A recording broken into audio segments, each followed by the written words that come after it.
Ito na ang mundong kinamulatan ni Neri sa pangantukan kung saan siya lumaki. Ako po, si Doc Nielsen po ng Born to be Wild.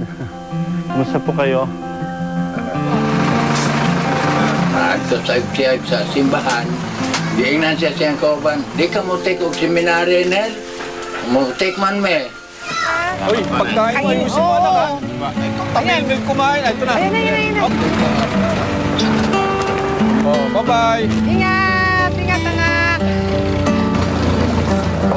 Sakay gani niya sa jeep, hapit pa siya mahug. Kinilarga man ang jeep, igulan siya nakatungtong, hapit siya mahug. Silang pito, nga nag-take og exam, siya ragyod po ang nakapasar.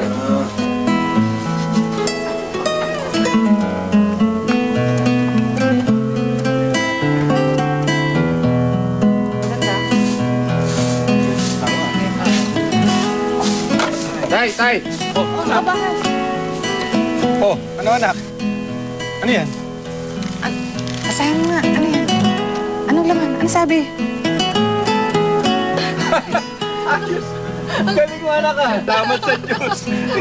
Nagtabi na tayo. Ano bang gusto niyang gawin? Magbasa, magsulat? Magbasa, magsuwat-suwat, anak. Meron ba siya mga naiwan ng mga gawa niya? O, diya. Ang ganda ng sulat, ano? Mula sa kanyang mga sinulat, nalaman ko na si Father Neri ay seryoso at dedikado sa kanyang gawain. I am prepared to accept this ministry. Doing so, I would reach my ultimate end, which is the Father.